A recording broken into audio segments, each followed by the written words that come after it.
Negosyo, programang magtataonin kasimbagan sa saindong mga kahapotan tungkol sa pagninegosyo. Magdadara nin kadagdagang impormasyon mapadapit sa mga diretsos nin mga konsumidor asin mga giya kung paano maging mga responsableng parabakan. Usapang consumer at negosyo, mataonin pagnibid sa mga matrayumpong negosyante asin sa mga establishmento de negosyo na may marhayin na kontribusyon sa komunidad. Usapang Consumer at Negosyo. Madadangog na kada aldaw ning Biyernes. Alas 11 sagod alas 12 ning Udto. Ihahatod sa Indo ka Department of Trade and Industry Regional Office 5. Usapang Consumer at Negosyo. Abangan! Maray na aga po sa tuyang mga paraan tabay. Ngunya na aga, mag-iiribana naman po kita sa laog nin sarong oras, alas 11 hanggang alas 12 po ninudto digdi sa programang Usapang Consumer at Negosyo. Hatod sa Indo syempre kang DTI Regional Office 5. Inian sa Indong kaiba sa radyo, si Bem Romano Berango. Ang tabayan niyo po kami sa laog nin sarong oras, dahil po kita magliwat ng istasyon.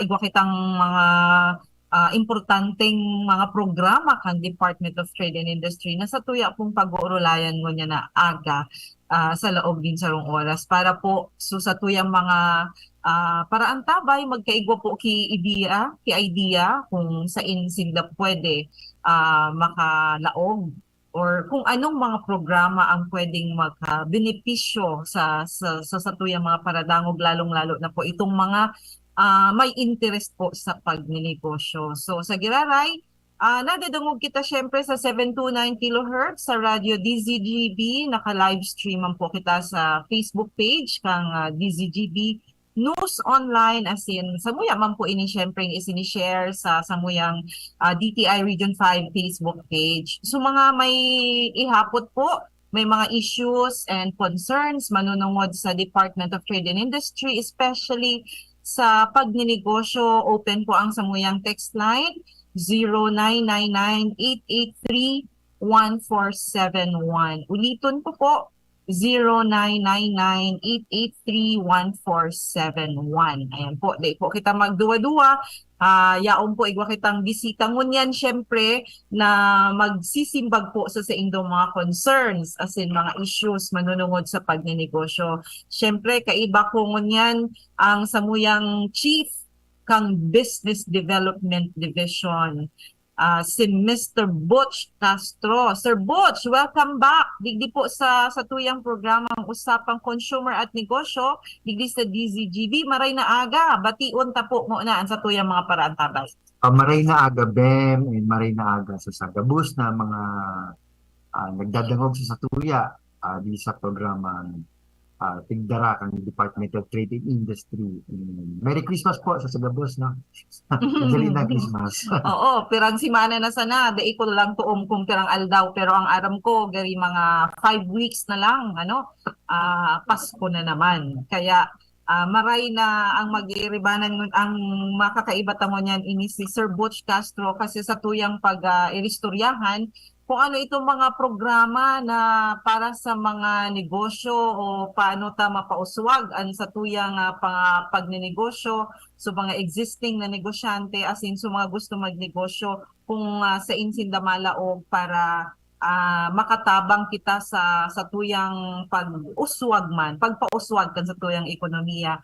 So Sir Butch, ang sa tuya pong yan, Chief kang Business Development Division. So siya po ang parang ama kan sa tuyang mga negosyante digdi sa Bicol Region. Sir Butch, pwede ta daw tabi maaraman kung ano pa itong mga programa na pinagpapatupad ta, pig-implementa para sa pagpadakula kan sa tuyang mga negosyo, negosyante, as in syempre eventually ang resulta kaini employment generation as in sa pagpauswag kan sa tuyang ekonomiya nganing magdakol ang economic activities.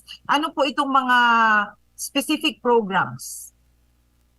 Basically, Ben, di ba, kami din sa Business Development Division, ang pinaka-objective ni is maka-create kita ki mga entrepreneurs. Mhm. And bako lang basta entrepreneurs, but itong stage kay kataramtan globally competitive, innovative. Mhm. No? So, ibig sabihin, ang tigiling ta na entrepreneurs itong ready to take the challenge Mhm. of capturing even yung ating export market. Mhm. So, kasi bago ba, nag-greet ako sa iyo mo kay Merry Christmas kasi I think Christmas time sa Pilipinas is sa mga Pinakahalaba. pinakahalaba as in dakulang opportunity para sa atong mga entrepreneurs na gustong makabenta kan sa ilang mga produkto. Mm. Sabi ko nga niya, dapat as early as September, kung ikasarong entrepreneur ay nagbabalak maglaog sa pagninegosyo at may naisip ka lalo kung related ka sa food, Mhm. September pa lang, nag-phone ka na siguro dapat magplano, magbalo. Kung gusto mo baloon ang market, ngunyan ang magayon. Kasi last year, sa tuyang Christmas bagabem last year, Mm-mm. apektado kang Mhm. pandemic. Pero Pandemic. muli na taon, gari nalilingawan na sa COVID-19 and Mhm. gabos excited na mag-celebrate na talagang sinasabi kang so celebration na talagang pares kang dati. No? So kung may mga mahilig dyan mag-bake, mahilig dyan maggawang cookies, may mga pagluto-luto, catering, now is the best time for you to engage into entrepreneurship. Mhm. Baluon ang market. Tingnan kung ano ang magiging feedback ng mga tao sa mga products. Pwede ka kahit mga crafts, kung Mhm. pwede, yung mga buting-ting na Oo. pwedeng pang regalo, mga gift items, na this is the perfect time to try it, the market. Mm. Oo, magayon yan Sir Butch no na insight kasi ngunyan talagang Christmas season dakulon ang mga nangangaipo ki mga pangtao, pangregalo, giveaway. So siguro iyan talaga ang dapat nagibuhon kaining sa tuyang mga kahimanwa, mga kapwa Bicolano lalong-lalo na especially itong may mga hilig no sa mga kung anong mga kuti-kuti as in so may mga hilig man sa sa food, halimbawa sa pag-bake, sabi mo nga ni mga cookies, mga kung anong mga food items no na pwede tang pagsaluhan no iyan baga ang mga ano ngunyan mga ngunyan kaya tamang-tama itong sinabi ni Sir Butch magayon itong idea ano okay. So, Sir Butch, sa aram ko sa kadakol na mga programs na under business development, di ba? Kasi sa mga mandato nga ni, sabi mo, kaso bago itong magpadakol ki negosyante, ki MSMEs, or bako sa na ito kudi, itong mga negosyante pa na ito bagang may future ade so yaon diyan ang satuyang assistance no pero sa ngunyan Sir Butch gusto tang tawan ki highlight ining siguro daiman gayud na si set aside pero ini ang gusto tang tawan ngunyan ki doon ano i-promote ta ining saro sa mga programa kang DTI baka so iba dai aram na igwa kita ka ining programa no Sir Butch, ining pinag-aapod ng Youth Entrepreneurship Program. Kasi, Sir Butch, igwa pa lang kaining batas. No, siguro aram kan sa tuyang mga paradangog. So it's about time na ipaintindi ta ini sa tuya ta ining i-promote no na there is such a program like this. So Sir Butch, ano po ang mga pinagigibo kang DTI tanganing mai-promote ining program ini aram ko kadakol kitang mga activities ngunyan in connection digdi sa pag-develop kaining youth entrepreneurship. Saro kaya ba sa mga nahilintang challenge niyan sa pagnenegosyo ay pirmi ini nagluluwas pag igwa kita king mga assessment na ginigibo as in consultation with our clients. Ining tigtataramta na nagkakaedad na ang mga satuyang negosyante.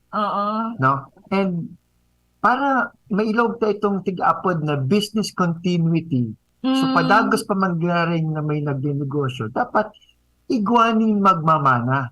Mhm. kang sarong negosyo na naiput up ng mga gurang, Mhm. no? The problem is, ang iba kayang mga abo maglaog sa pagninegosyo or Mhm. the other way around.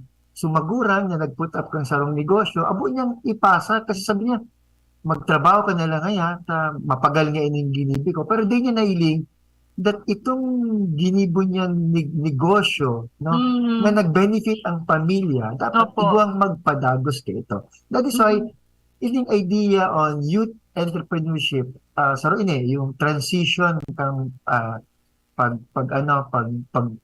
ma-manage kang sarong negosyo na lalo sa mga magulang na as early maski yaon day pa man sila ma-retire na ya, pero as early as yaon nasa nasa kumbaga oras na pwedeng Mhm. matrain ang mga aking nindang Mhm. magnegosyo, unti-unting iloob na ninda or integrate ninda ang pagmamanage Mhm. ining sa ilang mga aki. So, Mhm. kaya ini nagalaog na youth entrepreneurship program. Actually, kung mapapansin mo, Bem, kung nasabi ko niyo before, meron kitang programa yung Kapatid Mentor Me program. Opo. This is like a masteral degree, no, in entrepreneurship na kung saan iti-train ang sarong negosyante sa different modules. In Mhm. different modules, mga subjects ini or topics about entrepreneurship. As in, ang mga nagtuturo kani are experts na tig-accredit kang Philippine Center for Entrepreneurship o yung Go Negosyo.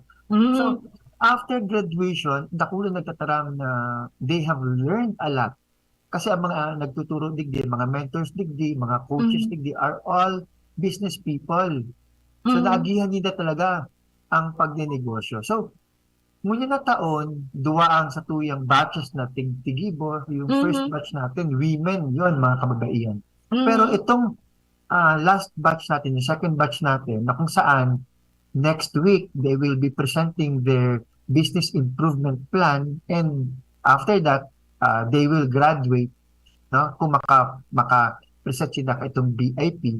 Mhm. Ang sector na tigtutukan tadigdi, youth sector. Mhm. So iguanin, I think 49 enrolled Mhm. in the program, coming from the different provinces. Mhm. So youth po ini. So pag Mhm. sinabing youth, 18 to 30 years old. Mhm. Maski anong sector, basta kabataan, Mhm. sila sa tinawantang focus nila. Because we see, sabi mo nga ni kanina, we see the importance of youth Mhm. digdi po sa satuyang programa in promoting entrepreneurship. Mhm. So ini Sir Butch na batch na ini gabus youth ini coming from the different provinces of Bicol. Yes, Ben. And ay kinagayunan kaya, Ben, in tapping this sector. Oo. Kasi, we are, aside from, di ba, nakafocus tayo sa youth, kasi minimarry natin yung lahat ng mga programs at ating mga Okay. strategies. Oo, oo. Isa sa mga focus natin is on innovation. Oho. No? And when we speak of innovation, malaki ang contribution ng mga kabataan kasi malilikot ang mga utak. Sila yung gusto mag-try ng Oo. mga bagong ways, mga bagong pamamaraan, mga bagong likha ng mga Mm. produkto.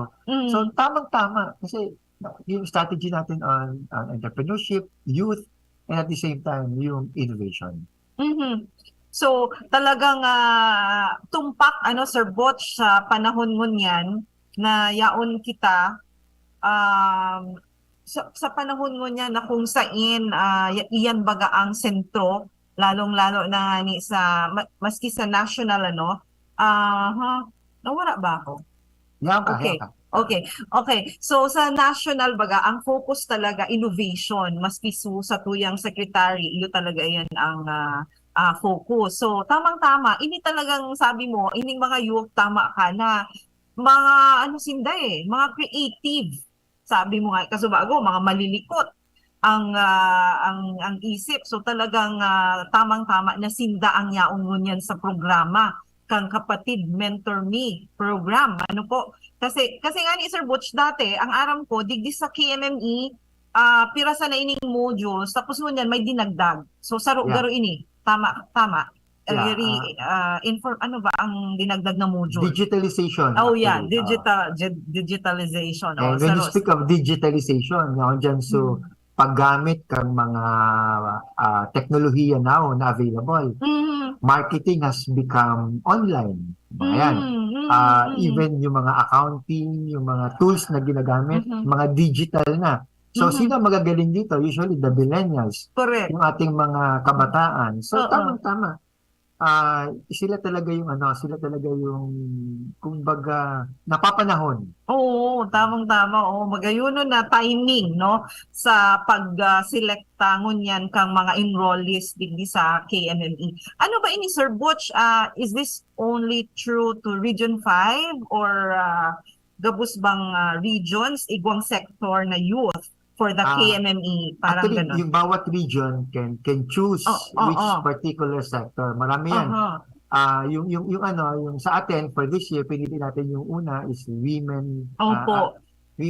Nagkaroon na tayo ng women, tapos now meron tayong youth. So I think other regions also may nakita ko, marami din ang kumuha ng sector ng youth kasi nakita din nila yung potential ng sector na ito na siya magtataguyod para yung ating entrepreneurship program ay magpatuloy. Sayang nga lang hindi tayo nakapag-imbita ng isang beneficiary ng program among the youths na existing pa ngayon kasi next week pa lang sila magpe-present ng kanilang business improvement plan, which is parang culmination ng program before their graduation. Next week. Opo, Actually, yung speaking of digitalization, and speaking also of itong sa mga kabataan, this week pala is also a celebration. We are also celebrating the Philippine Startup Week. Okay. No? And isang activity na ginawa natin doon sa Philippine Startup Week is the first ever blockchain conference in the country. So we call it as the Bicol Blockchain Conference. Nangyari po yun nung last Monday. Ginather natin yung mga players in the ICT at yung mga involved sa blockchain.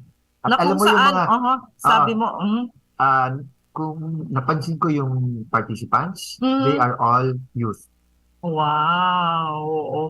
Pero Sir Butch, to give an idea, to give our listeners an idea kung ano itong tinatawag nating startup, para parang ano lang, bird's eye view lang, no? Kung ano itong startup, kung ano itong ginanap nating Bicol blockchain, pwede ba silang magkaroon ng parang general information or brief background kung ano ito? Bakit ito pinopromote ng DTI? Yung startup kasi din, it's actually a community, no? Ito yung mga minsan ay hindi natin, kaya nga startup nandiyan dyan, para mga kabuti na bigla na lang nag-a-appear. Pero most of them are into the ICT sector. Okay. Yung mga nagde-develop ng mga programs. Marami tayong talent, nagde-develop ng mga games, mga apps na nakukuha natin when we download. So these are the people behind, no? And usually ito yung mga yung mga talent lang talaga ang kanilang kapital. No? At Sir Butch, iyan ay in demand din sa ngayon. Yeah. In demand ngayon actually sa digitalization, nakita yung potential nila. No? Pero sad to say, karamihan kasi mga kumbaga what we call as yung mga nasa informal sector. Yung hindi sila registered, hindi sila kasi nga talent lang yung capital eh. Kaya nga sa startup, we want them to really form their organization or their business in such a way na meron silang legal personality. So marami sila, no, nandyan sila, no, may talent at napapakinabangan. We just have to look into the sector talaga. Kung sa galing lang naman, magagaling ang mga yan. So yung Bicol blockchain actually kumbaga very technical kasi blockchain nowadays siya na yung ano eh, kumbaga kung nagagamit na in all aspects of business na. So ginawa yung Bicol blockchain through the efforts din ng ating mga players sa Bicol ICT Association. Okay. Oo, oo. So Sir Butch, parang ang sinasabi mo, yung mga nasa startup, no? Ito yung mga, sabi mo nga, informal sector. Pero siguro eventually, ito na po yung pwede nating pasukin. Like, i-encourage sila to, to register para maka-belong na sila doon sa mainstream din na hindi na sila informal sector. Siguro yan na din ang susunod ano po. Kasi 'di ba dito sila parang malaki ang ano nila dito malaki ang potential ng mga players dito. Yes, malaki yung potential. Yung mga nasa fintech, nasa even hospitals, retail, no? Gumagamit yan lahat ng mga apps na and these are being developed by the startup community. Kaya siguro Sir Butch, magandang information din ito para sa ating mga senior high school students or incoming senior high school students para magkaroon sila ng idea kung meron lang naman silang interest sa technology, no? Ito na ang pwede nilang pasukin kasi ito na talaga ang may future. Oo. Speaking of nasabi mo na rin naman yung sa ating mga senior high school students. Actually, it's good that we were invited dun sa isang parang career guidance. Magkakaroon ng parang career guidance sa mga senior high school students. Nag-invite sa atin yung DepEd to talk about entrepreneurship. Kasi we want itong mga kabataan, as young as they are, ma-open up yung kanilang mind. That there is future for entrepreneurship. Hindi lang puro mag-aral para makapaghanap ng magandang trabaho. Dapat, mag-aral ka para makapag-put up ka ng isang magandang negosyo. So we were invited, we are sending a staff to talk about entrepreneurship, encourage the young people to engage in entrepreneurship. Kasi itong mga high school students, college, pag nakita nila yung kanilang hilig, nag-umpisa po ang entrepreneurship sa hilig.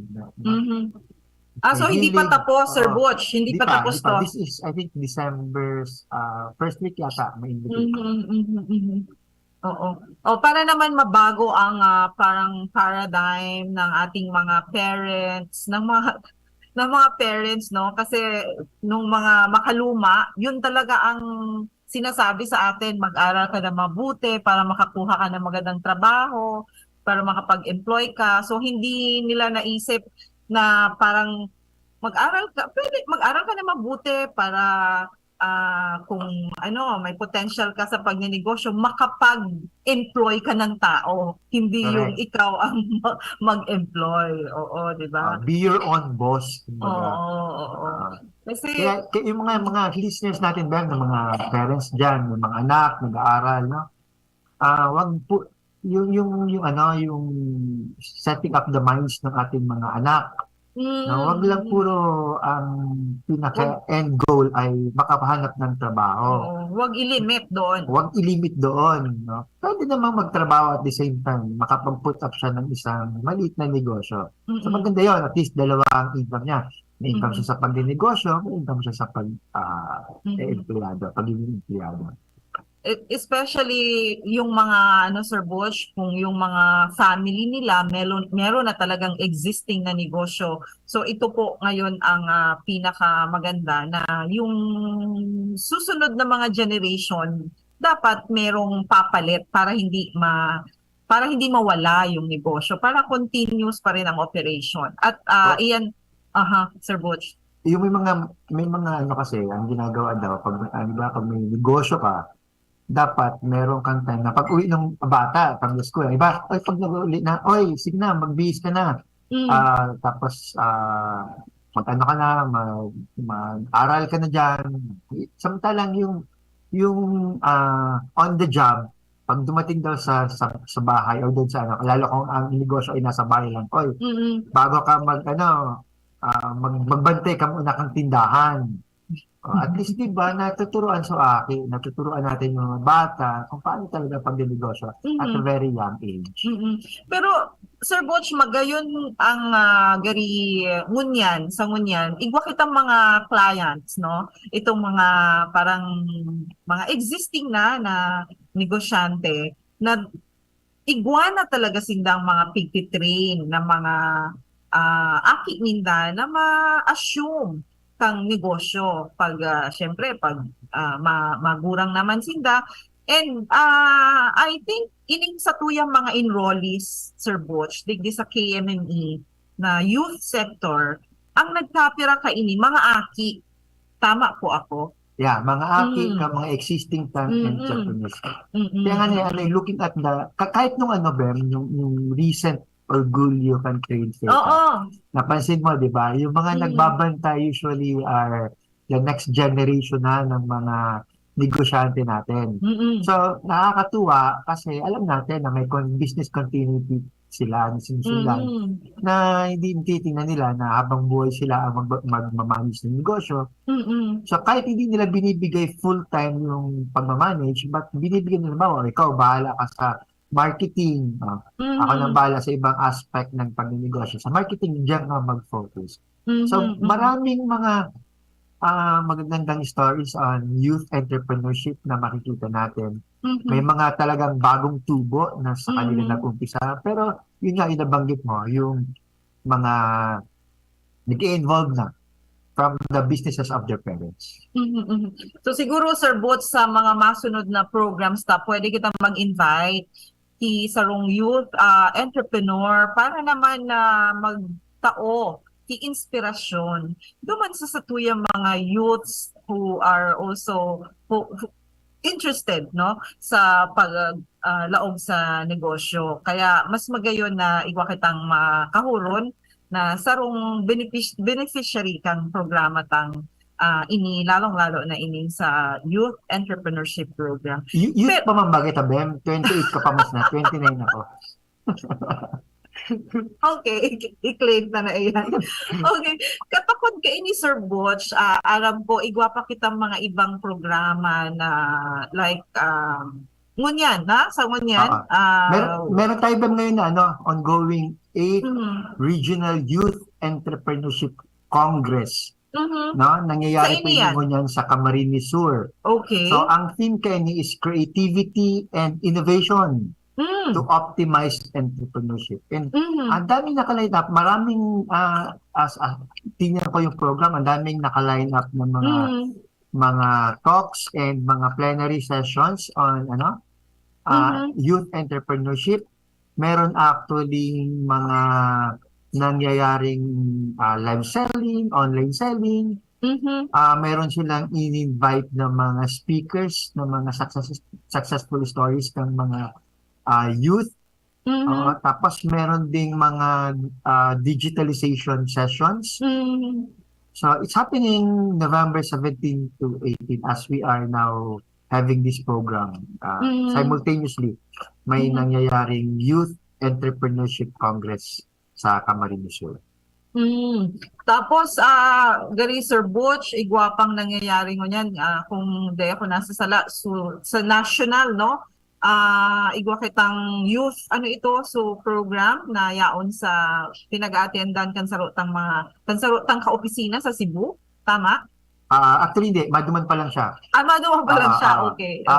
Ito yung for the information din ng mga kabataan na nandiyan, ang target nito Ben, in I think next year would be the out of school youth.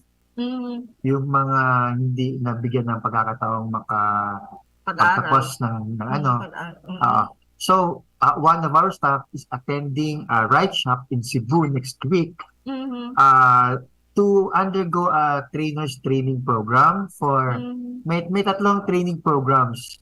Itong yung Work Ready Now, the WRN, the Be Your Own Boss, and the Mhm. Design Thinking. Itong tatlong Mhm. programs na to, very, kumbaga popular training programs na nangyari during the pandemic, itong tatlong to. So, merong pinasok si DTI na MOA with USAID, no? And they will be training trainers dito sa itong tatlong programs na to, yung WRN, Be Your Own Boss, and the Design Thinking. So, Mhm. pag iraran to, ang target nito is youth. So, Mhm. this is to push yung ating youth entrepreneurship program. Mhm. So dakulon talagang mga dapat i-grab ining sa tuyang mga youths para magkaigwas in that malawak na pagkaintindi, pag-accept or pag-entertain na itong pwede sinda maglaog sa pagninegosyo, especially itong dakulo no, itong mga dai nakapag tapos, dahil nakapag-enroll. So, dahil ising mawaran ki pag-asa. Kasi ining mga pinagpaplano kang gobyerno ng mga programs para sa inda ini na para talaga ini sa inda, no? So siguro ining mga youths ginigibuhan ini ki program ng mga arong ka ini para siguro saro sa mga objectives or butch itong para mailikay sinda sa mga Yeah, oo, 'di ba? Sa sa mga, mga mga oo. bisyo na Oo. maray. Opo, oo, oo. Tapos, yung maging productive sindan, productive members of the society. Yes, oo. Kaysa di kang gigibo, tambay ka lang, at Mm-mm. least mapakinabangan so sa imong pagiging kabataan. Oo, at saka it still stands still itong itong gasgas ng salita, Sir Butch, itong the youth is the hope of the fatherland. So talagang kaipuhan ta ining panindigan bilang mga kabataan. Kasi dakulaon talaga ang pwede tang maitabang sa tuyang sosyudad, lalong-lalo na sa tuyang pagpalago kang ekonomiya kan sa tuyang mga localities, ano. Oo. Saka ni Bem na, in youth sector na there is a Mhm. special funding for this. Mhm. In fact, may nirara ng mga youth entrepreneurship programs ang mga provincial offices Mhm. na funded specifically for youth. Aha. Ano. So, Mhm. tigtigawan talagang importansya niya. And may nakuha akong information. I think yung merong special loan program Opo, for the youth din. mhm. Last year yata yun, narinig ko from Albay, merong nag-offer na bank na ang criteria youth dapat pwede ka Mhm. makautang with a very minimum interest rate, Mhm. pero dapat mag-qualify ka as a youth entrepreneur.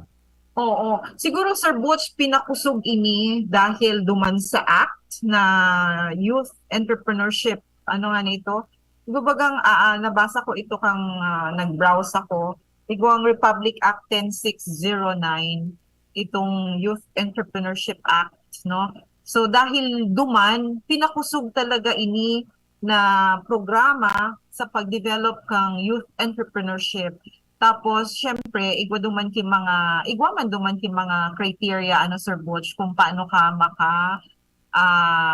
mag-qualify o digdi sa programang ini o paano ka maka-avail ka mga benefits ka ining program.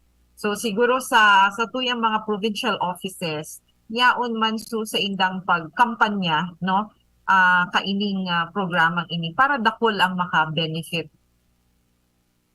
Tama ka, Bem. So, Mm-mm. it's really a program that is being implemented by the Department of Trade and Industry.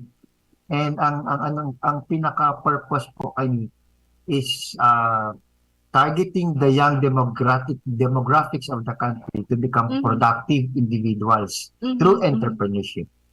So, ang daming things ito. This could be in the form of entrepreneurial skills training, marketing support, So, kaya nga sabi ko 'di ba kanina, Bem, di ba, yung parating na yung Christmas, if hilig mo magluto-luto, etc. But of course, syempre, tinatabangan tayo yan. Hindi lang basta-basta magbenta, but we make sure na yung kanilang products would have the quality na promote natin.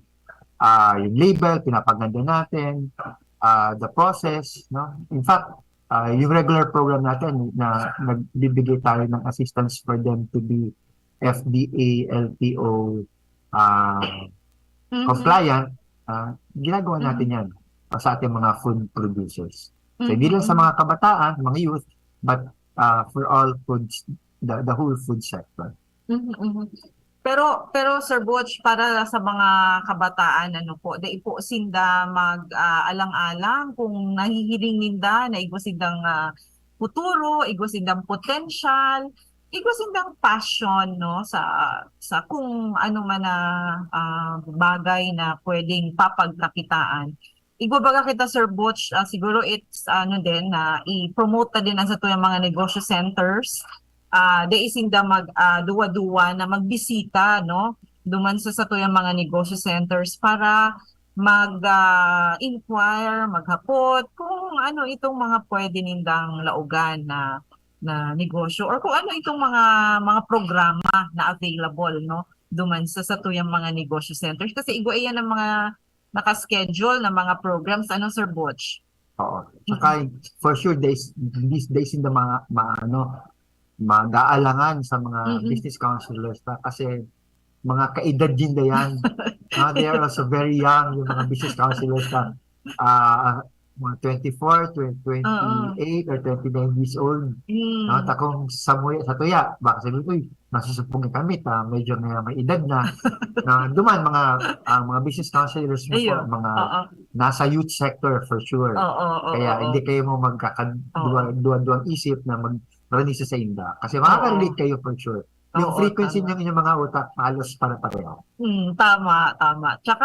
Tsaka Sir Butch, ang negosyo centers naman na yaon sa mga munisipyo is for everybody. Kaya kita po mag-alang-alang na maglaog dyan kasi para iyan sa satuya, open iyan po para sa gabos na gusto magkaigwaki negosyo, mag-open ki negosyo or so may potential na magnegosyo. Yaon po iyan na mga centers na iyan para sa satuya. Tapos, Sir Butch, sa ngunyan po, di ba, siguro dapat igwa naman kita kayan ki parang ano ba ang apod ka ni. So, gari baga database like kung pira ang youth that who are into entrepreneurship, no? Sa ngunyan ba igwa kita kayan, Sir Butch, na data? Pwede tayo segregate from our whole database kasi iliwan lang yung age bracket sa diri. Then we will be able to identify yung mga youth. Kasi in reality, Ben, kahit yung ibang mga entrepreneurs natin na ina-assist ng mga youth, usually nakapangalan pa sa parents yung kanilang mga negosyo. Okay. So, they may be involved in the management of the business, but in reality, yung negosyo nakapangalan pa sa nanay.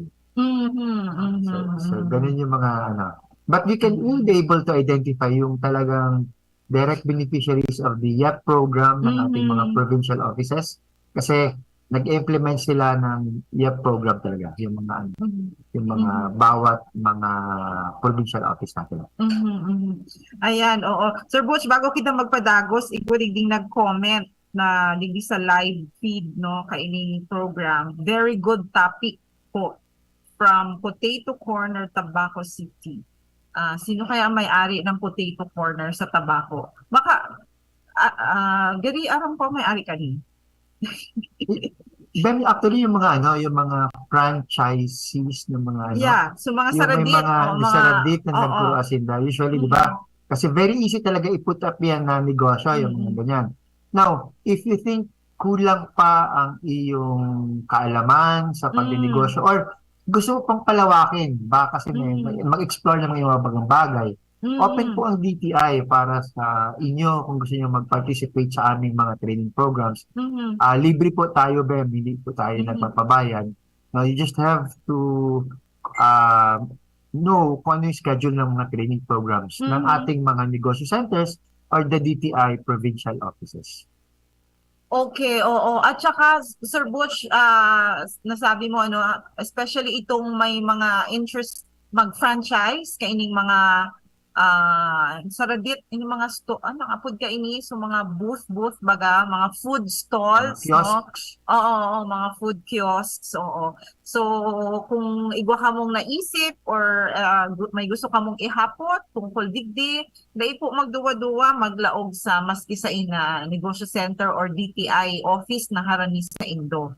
Kasi saro ini man, sabi mo nga ni talaga, saro ini sa pinaka madali igwa ka sa ng kapital, igwa kang sadit na kapital, pwede ka na magpuon kaining sadit na negosyo. Kaya, kasi yan din, nakaset up na yung mamalaw ka na lang. Oo. But syempre, iba din yung ikaw mismo may alam. Opo. Iba din yung ikaw mismo may competence. Kasi, di ba, yung pagdinegosyo naman ay kumbaga kayang aralin. So, a one-day training program sa DTI would somehow increase your knowledge sa pagdinegosyo. Ayan, okay. Oo. So may mga ihapot pa po, pwede man sa text line, uliton ko giraray 0999-883-1471. Pwede po kamo maghapot kung nagdadangog kamo sa radyo, pero kung yaong kamo sa Facebook Live, ayan, pwede man kamo mag-comment kan sa indong hapot tigisa sa tuyang live feed di sa usapang consumer at negosyo kang DTI dito sa DZGP.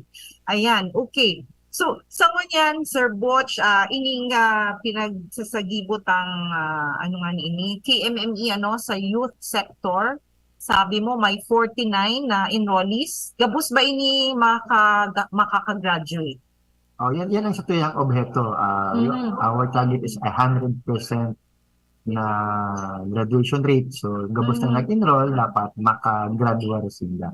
So, actually, right now, they are ongoing with the preparation ng business improvement plan and may naka-assign sa indang sarong coach para sinda i-guide sa pag-prepare kang business improvement plan. Importante kasi yung BIP because ito yung guide mo sa pagdinegosyo. So, yung may mga nakikinig po dyan, may mga maliit na negosyo or kahit ikaw isang franchisee, may magandang meron kang sinusundan ng business improvement plan. Because we don't want your business to stay as it is. Lagi gusto natin i-innovate mo yan, no? In such a way that this year, improve mo. If you made good last year, improve mo na you make it better this year. Diba? In all aspects of the business. So, kaya maganda, merong plano. Kaya yung KMME, meron siyang plano na gagawin on how to improve the business. Kasi sabi ta nga ni bako sana itong mapadakol kundi pigtatabangan taman na ansarong negosyante magdakula, oo. So yaon dyan kini ang paggagabay ng Department of Trade and Industry through the Business Development Division syempre na i-guide ining mga existing kung paano ninda ma-maximize itong gabos na mga programs na yaon available mo niyan sa gabos na mga bakusa na sa DTI igwa man ng mga programs na pwedeng makatabang sa inda through other national government agencies kasi syempre dahil taman pwedeng isulohon iyan yaon so BOST igwaman sila mga programs yaon so so Department of yung FDA para sa mga food so yaon kita gabos nagtatarbangan para sa tuyang mga MSMEs may kanya-kanyang role ang bawat national government agency. Ang gabos ba ng taga Business Development Division would share, I think would agree with me na kami bilang mga business counselors, pag nailiming nagdakula ang sarong negosyante, maugma sa samuyang pagmati na somehow nagmatter sa samuyang mga tinaong services and interventions. Kasi natatrakta ang growth kang sarong MSME kung siya talaga nagdakula. And pag nagdakula, dakulaon niya na kumbaga reward on our part na dahil kayang tumbasan ki monetary kasi nakatabang kita sa sarong MSME mo dakula. So mga para halimbawa may tinabangan akong para tindang suwa, diba? Kang 2019, kang 2020 arangitan na sa tindahan niya. Next year naging ano ba dakula Sun-kissed orange, ano? parang dakula na sa produkto. literal ng dakula. Syempre, Sir Butch, two-way. It takes two to tango, sabi nga na kung mayo man ki cooperation from the private sector, ining sa to yung mga clients, ining mga MSMEs, syempre wala man mangyayari sa mga programs ni BPI. So parang mga partnership, no? The programs of the Department of Trade and Industry become successful sa kooperasyon kan sa tuyang mga MSMEs. Saka yung karamihan sa ating mga MSMEs, they just need a little push. No? Yun ang role natin, di ba? Catalyzer tayo. Catalyst pala. No? Minsan tinutulak lang natin sila para kumbaga to be brave enough to step forward. No? Kasi minsan natatakot lang. Kaya nakita natin may potential, kaya naman. No? So sa kanila nirealize, kaya nga pala. So, ganun tayo sa BPI. Umaalalay sa mga MSMEs na kumbaga maabot nila yung kanilang pangarap. At saka Sir Butch, ang iba dyan sa kanila, di ba, parang kontento na like, okay naman, kumikita naman kami dito, bakit pa kami pupunta dyan? So, ganun ang usual, no, na paradigm nila. Yung, ayoko na, like, tama na ito, okay na ito sa amin, o parang ganun. So, kaya meron nga tayo, Bem, na may program tayo or meron tayong ginagawang tawag natin na entrepreneurial mindset. Yun ang pinaka-una na kumbaga dapat sa utak pala ma-convince natin si MSME na kumbaga isa siyang entrepreneur that would dare to go to the mga areas na di niya pa natatry pero tingin natin ay kaya niya naman. So yun sa entrepreneurial mindset. Oo, lalo na kung like syempre dumadami ang kanyang orders, halimbawa, so hindi niya na kaya. So mga ganon, no?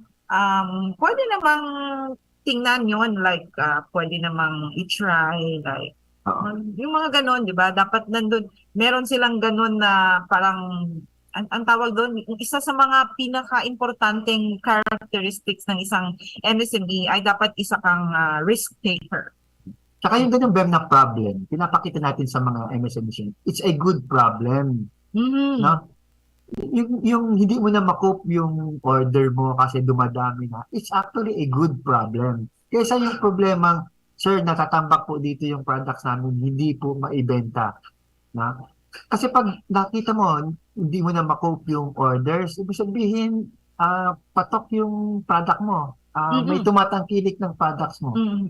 So, yung ganoon, titingnan natin that as a manager, minsan you need to train people that can do the task for you. Hindi mo kinakailangan kung mag-bake, ikaw lang ang marunong mag-bake because you can hire as many bakers as you can just to cope with the orders. No, yung mga ganitong sitwasyon ang gusto natin ipakita sa ating mga MSMEs. Kasi gusto natin silang lumago talaga. At saka Sir Butch, siguro yung mga ganyang mga skills, no, or learning, no, makukuha nila yan dyan sa ating program na Kapatid Mentor Me. Kasi iba-ibang iba-ibang modules pagdating sa ano ba yan? project management, May product, meron dyan oo, product innovation, oo, merong marketing dyan, HR, may how HR to, dyan, how to manage your people, people, finances, parang, yeah, meron oo, dyan. mm-mm. Kompleto nga yan, parang Kompleto. nag 4-year course ka sa college kung hindi ka entrepreneurship. Pero ito nga parang higher level, it's a master level. At saka, oo, dapat ano yan, imperative na pag nag-graduate ka dyan sa program, dapat yung mga ganitong mga challenges, mga problema na na-encounter ng isang negosyante, kaya mo yan i-address, no? Kaya mo na yang solusyonan kasi parang sa atin lang, meron tayong mga risks, no? Risk registers. nakasama, nakasama yan doon sa kanilang mga plano. What if, ganon. So parang meron silang mga kasagutan na pag mga naka-encounter sila ng ganong mga challenges. Tama ka ba dyan, Ben? Mhm. Oo. So itong itong programa na para sa mga youth ay isang ano ba to? Parang bagong push ito sa ating mga kabataan na magkaroon sila ng inclination ba or parang parang i-entertain nila yung path na patungo doon, parang hindi lang yung nasa four walls ng classroom. So itong programa para sa kanila ay napakagandang simula. Oo, maganda yan, ma'am. Actually, maganda na tingnan yung datos ng bawa sa entrepreneurship course. Out of all the graduates ng entrepreneurship, ilan ang talaga nag-pursue ng entrepreneurship or nagtrabaho pa din ba? Opo. Kaya nga ini-incorporate natin yung business mindset sa kanila. Like for example, itong mga youth entrepreneurship programs ng mga university, sometimes may mga nagjo-join na dyan sa trade fair para i-showcase yung kanilang di-develop na products. So may mga although meron din mga successful na from entrepreneurship, nag-graduate, nakapagputat ng negosyo, lumago. No? Ngayon, isa na negosyante, may mga ganun because of DTI. Intervention ng DTI na as early as nung college days nila, naka-integrate ka agad sila sa mga programa ng DTI. Nakakatuwa, Sir Butch, nga kasi isang development talaga ito. Naalala ko nung OKB natin sa Mega Mall, sabi mo nga, na-mention mo kanina, yung mga anak na ng mga dati nating mga clients, sila na yung yung yung mga promotions natin. Oo, nandun na. Oo, yung mga nanay at tatay nandoon, nagsishopping-shopping na lang. At saka sinasabak na sila, no, sa pag-promote ng kanilang mga produkto. Talagang nahasa na din. Siguro ang iba doon, enrollees, no? Naka-enroll ngayon sa KMME program. Oo. Yung ilan sa kanila nandoon sa trade fair, sila na yung nagmamanage ng yung decision making kasi na aspect, kumbaga binibigyan na nila ng laya yung anak nila na mag-decide on some areas, no? And may kaakibat na responsibility na rin on the part ng mga anak na mga youth. So maganda yun kasi that's empowerment. That's youth empowerment. You are delegating now what you do as a manager yun sa mga next generation na siyang magmamana ng negosyo. So yun yung advice ko ba sa ating mga nakikinig ng mga negosyo, no? May it be a sari-sari store, a karinderya, a restaurant, or whatever, big or small, no? Train your child as early as when they are youth para naman matuto na sila. And when they grow up, maaalala nila. Maaalala ko nga ako, as early as high school, pag gusto kong humingi ng extra allowance, sasabihin ng papa ko, bibigyan kita ng pangpuhunan, bili ka ng 10 45 days, alagaan mo 45 days, after that ibenta mo, magkakapera ka. So maganda yung as early as pag bata pa, youth, natitrain na tayo kasi bit-bit mo yan when you grow up. Ayan, opo, oo. So yan talaga ang napakagandang training, no, yung parang on the job, no, on the job training. Walang ibang um, higit pa doon, no. So Sir Butch, sa ngayon po, ano po ang pwede pang asahan? Ano ang aasahan pang mga iba-iba pang mga activities or projects, no? Specifically for this sector, itong youth sector natin, under the program na Youth Entrepreneurship Program. Meron ba tayong mga iba pang mga naka-line up na activities for the year or for next year? Ano ba ang ating ano? So actually, yung mga ating mga provincial offices are in the height of implementing the YEP na may funding. So kung mga youth po kayo, visit DTI offices or negosyo centers. Kung hindi man kayo po makasama for the year, for this year kasi patapos na 2022, at least by next year may ipoprograma po na may isama kayo sa aming mga upcoming projects, especially that we are promoting entrepreneurship in the youth sector. So, other activities na upcoming sa amin sa Business Development Division, next year, some people will be flying to Davao to attend the National Cacao Congress. Meron tayong National Cacao Congress na nangyari sa Davao. So ako personally, I will be attending. Meron din tayong upcoming pang mga activities for the coconut sector. Kakaroon tayo ng Coconut Assembly on November 28. That will happen here in Legazpi City. Meron din tayong mangyayaring training also for the trade fair pala for the negosyo centers and the CARP this December 11 to 14. So mga participants natin dyan are coming from the negosyo center clients in fact. And i-promote ko na din, Bem, before tayo magtapos. Next week, pupunta po ang DTI Albay sa Shangri-La for their Saod Trade Fair. So yung may mga gusto makabili ng mga products from Albay, nandyan po sila sa Shangri-La. Sa darating na December, opening yata nila is November 23. 25. 25 ba? 25. 25, November 25 to November 30. 30. Oo. So, ilang days yan? 6 days po, makikita nyo at magkakaroon kayo ng pagkakataon na makapag-shop sa Shangri-La ng mga Albay products. So, please don't miss this opportunity. Magandang napapanahon kasi pangregalo nyo na, no? Pangregalo nyo sa parating na Pasko. At saka, siyempre, yung ating mga kababayan na nasa Metro Manila, please invite your friends to visit the Saod Trade Fair ng DTI Albay Provincial Office sa Shangri-La. So, ayan, Sir Butch, unless meron ka pa pong ibang announcement or final message po, please go ahead before we say goodbye to today's program. Okay, final message na lang po sa ating mga nakikinig. Let's support our entrepreneurs. Buy local for the upcoming Christmas. Pag mga bibili pa kayo mga pangregalo, magandang supportan po natin yung ating mga local entrepreneurs.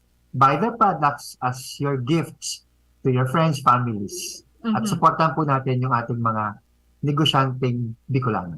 Ayan. Okay. Salamat na marami, Sir Butch. Sana merong mga nakuha, mga insights din, inputs, information, pieces of information ang ating mga taga-subaybay dito sa programang Usapang Consumer at Negosyo. Ayan, sabi nga ni Sir Butch, no, buy local, go local. Yan po ang pinakamagandang tulong natin sa ating mga maliliit na negosyante at sa ating pagpalago ng ekonomiya dito sa ating lokalidad, no? Buy local, go local. So muli, ano ba 'yon? Meron ako sasabihin. Para sa ating mga youth, no, don't miss this opportunity na makapag-enroll sa mga iba-ibang programs ng DTI, especially dito po sa pag-promote ng youth entrepreneurship. So wag po kayong mag-atubili, just visit any of our negosyo centers, any of our DTI offices para po sa inyong mga katanungan kung paano kayo maka-avail ng mga programs, no, specifically on youth entrepreneurship. So muli, thank you so much, Sir Butch. Thank you so much sa mga nagsubaybay sa atin ngayon sa Usapang Consumer at Negosyo. Ito po uli ang inyong kasama sa radyo, si Bem Romano Birago, nagsasabing magandang tanghali at see you next week. Salamat! Sa indong nadangog ang programang Usapang Consumer at Negosyo. Usapang Consumer at Negosyo. Inihatod sa indo kan Department of Trade and Industry, Region 5, asin kan DCGB. Ayos, alas 4 kantos na. Oh, pasok! Kuya, natanggap ako sa trabaho! Aba, congrats tol! Pagdiwang natin yan! Sa wakas, nakamtan ng matagal na hinihintay. Sabayan natin ng Ginebra San Miguel. May tapang, sarap at init sa bawat tagay. Sing-init ng samahan ng pamilya.